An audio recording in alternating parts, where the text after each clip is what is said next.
Hey guys, before I start the video, I just want to say that yes, I'm well aware my channel is dead at the moment, as in I haven't uploaded a video in like 340 years or something like that. But I feel like I need to get this video out. Me and my friend Jesse both want something to change in Vetex and his game, so I decided I'd step up and take on that task. If I can't do that, I still want people to know my side of the story involving Vetex. This will probably be a series, so get ready for more of these videos. Anyways, most of you know me as Robot, but I recently changed that to Nardboy since 1. Most people thought Robot was too frickin' weird of a name, and I personally think Nardboy is a more charming name, I guess. And 2, because no one could even spell Robot, so I changed it. Continuing with the video though, I'll start to introduce Vetex from what I've experienced throughout the past couple years that I've played his games, and even spoken with him a few times. In 2014, when Vetex was just a small-time developer, he released OPGA, which stood for One Piece Golden Age. For the uninitiated, One Piece is an anime that in short involves pirates in search of a legendary treasure that was left behind by the world's greatest pirate. It's personally one of my favorite shows from how thrilling and original it is throughout basically the entire series. The only problem with it, honestly, is that no one on Roblox could make a relevant One Piece game. And yes, I'm talking about a Roblox game because most kids back then didn't really have $60 on them to buy a licensed One Piece game, so bear with me here. However, that all changed when Vetex released OPGA. Unlike every other One Piece game that resided on Roblox, OPGA actually didn't enforce searching for devil fruits. You could do whatever you wanted, from searching the sea for treasure, defeating bandits on islands, defeating players on islands, training between swords, fists, or guns, and yes, searching for devil fruits. While the game only had 6 devil fruits in its latest version, every devil fruit was amazing.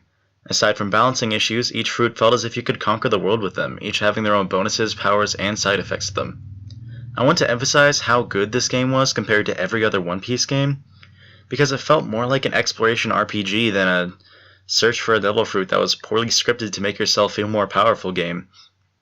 I'm not saying it didn't have issues, but it still stood out as one of the best One Piece games on Roblox at the time, hitting somewhere around 10,000 visits on its release date or more. I can't really remember, but it was a big number. About late 2014 or early 2015, Vetex wanted to improve some of the aspects of the game that he felt didn't really suit a game like OPGA, such as equipping moves into your inventory instead of just, pressing a key to initiate an attack. That's when he started the project OPGA V2. Which was a roaring success among his fanbase, showing off key-binded attacks, remade skills, new special effects, and more. The only problem was that Vetex was taking an especially long time to make the game good. Normally that wouldn't be a problem, but Vetex didn't really have a patient fanbase, to say the least. Everyone nagged him constantly, even insulting him on how long it was taking him to release it.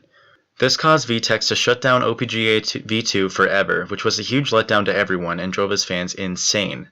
But things started to look up again when he started his new project, Arcane Adventures. This game looked amazing as well, boasting some of the best fire particles at the time. The game looked promising overall, and it was about at this time that I got to talk to Vetex about the future of the game, under the name iMechaClone, and that was a really long time ago. And he was boasting about mutations and new magics, ultimately skyrocketing me and my friend Jesse's hype for the game. Now I won't go into too many details about the progress of the game, but I will say that the game had upsides and downsides. While it was on an upward slope, it still had various glitches, bugs, and balancing issues. And this is the part of the story that I actually really hate. Shortly following Arcane Adventures' beta release, Vetex deleted OPGA, claiming it got something off his back or something like that. At the time, I didn't really see an issue with it since I was so focused on leveling up my character in Arcane Adventures. But as time went on and I maxed out my character, I got bored as crap and longed to play OPGA again. I still to this day feel as if Vetex made a huge mistake. OPGA was the first legendary One Piece game on Roblox, but now I have nothing to prove that. He wiped it out, along with half of his entire fanbase. That's no joke. I seriously considered never playing Arcane again from how frustrated I was, and from there the game ultimately got much worse. But I'll go into that more in my second video. Now you might be asking, what kind of person is Vetex? And to answer that question, I'll say this: he's changed a lot. Before, he was seen as a legendary scripter with original ideas and understanding of what people wanted. He looked at his fan base, whether that be a good or bad thing, and followed through with what they wanted, or at least took inspiration from it. But now he's nothing like that. It seems like he's grown to hate his fanbase, ignoring them and even banning them from his Discord every time they had an opinion or idea for Arcane. I was one of those people, at the time going under the name Nardboy, as I am now. I wanted something to change, but as soon as I brought forth my ideas, he cancelled them out entirely.